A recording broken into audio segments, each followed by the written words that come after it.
Back to the classroom for some Tulsa public schools today. The biggest changes for some of the younger students. Some students in Broken Arrow and Bixby will go to distance learning starting today. How long they'll be out of the classrooms. And breaking news, a man is dead after trying to cross Highway 75. We're live as the investigation continues and crews work to clear a semi from the highway. Covering news that matters. Fox 23 News This Morning starts right now. Good morning, I'm Michelle Lynn. And I'm Ron Terrell. The time is 4:30. It's back to the classroom for some Tulsa public school students after starting the semester in distance learning. We're live with the changes they'll see when they get to school. But first, it's a muggy start out there. My hair feels like a puffball. Meteorologist Michael Sagers in the Fox 23 Severe Weather Center tracking warm temperatures and a ton of moisture. Yeah, you can feel the moisture as you're stepping outside. That southerly breeze bringing it up right.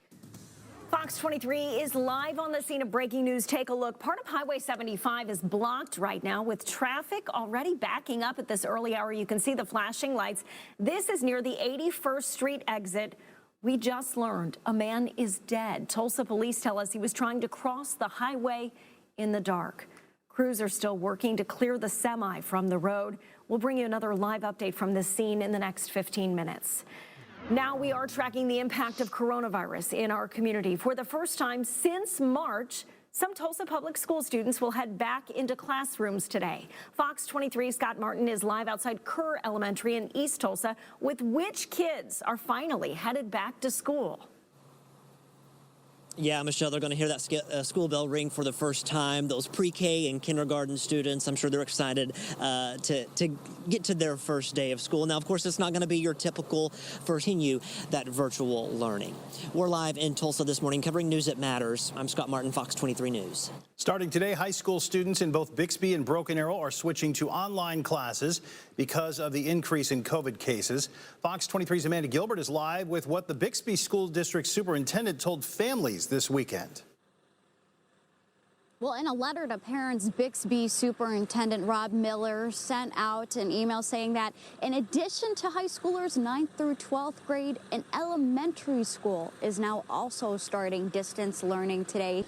I'm breaking that down in the next 30 minutes. Reporting live, covering news that matters, I'm Amanda Gilbert, Fox 23 News. At 4:35, the State Health Department adjusted the number of new coronavirus cases. It shatters all existing records. The agency reported 4,507 new cases Saturday. That's a reduction of 234 cases because of redundancies as health leaders switched systems for tracking cases. The total is still more than double the previous single-day record. The health department did not release new case numbers Sunday, but says reporting will resume today. New this morning, police say a woman robbed a North Tulsa hotel. This happened just after midnight at the Country Inn near Admiral and Garnett. An employee told officers a woman came in to ask about room rates, but also asked about the hotel security. The employee says she came back later, jumped the counter, and said she had a gun. Money from the register was taken. The employee was not hurt. A former Tulsa police officer is charged in federal court with killing his daughter's boyfriend. After 4 trials in state court, Shannon Kepler was eventually convicted of shooting and killing 19-year-old Jeremy Lake in 2014.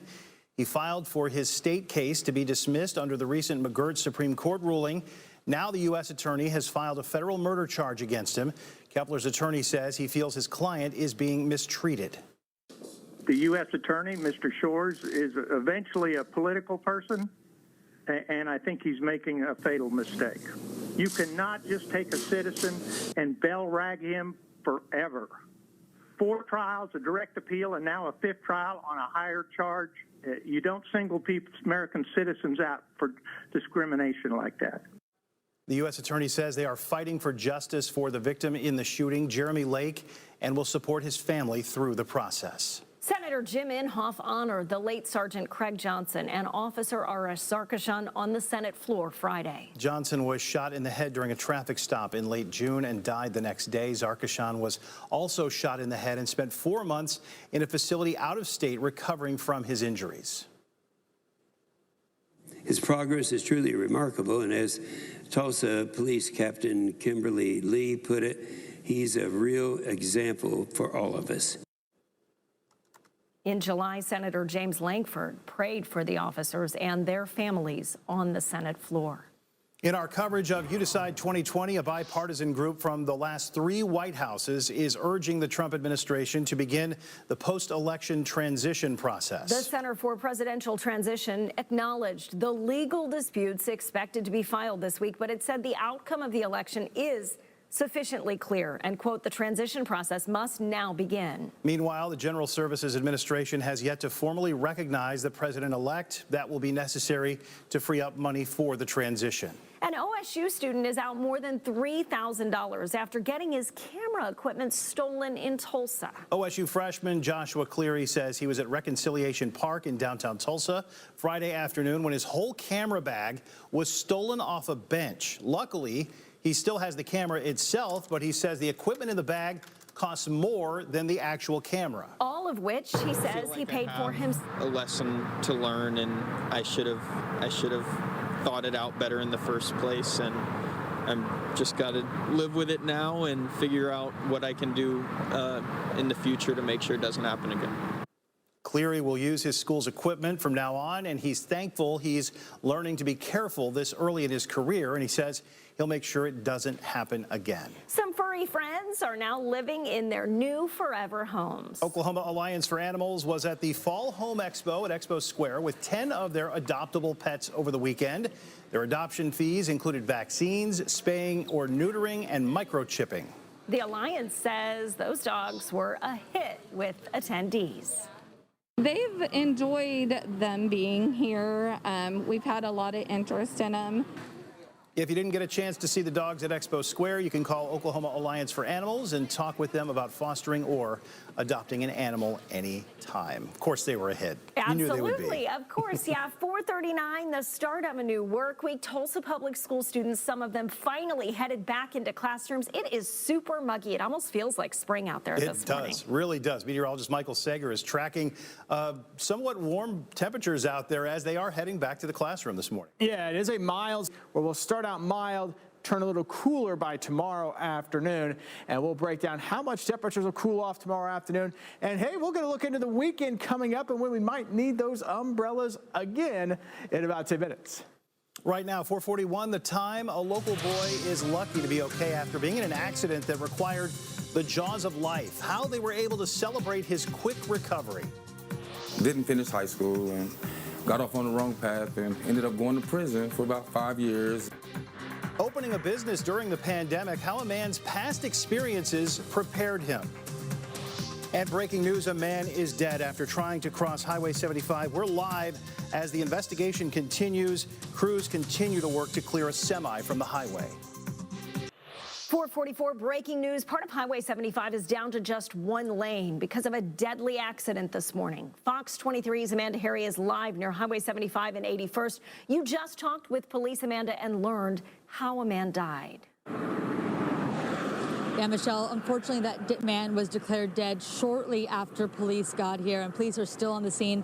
They tell me they've been here for hours working this. You can see they're all the way down that way. This goes for about a full 10 blocks here. If we turn this way, you can see that semi that hit the person is still right here on the street waiting to be towed. Once that's towed, we should see even more back open. Right now, we have one lane of traffic open here.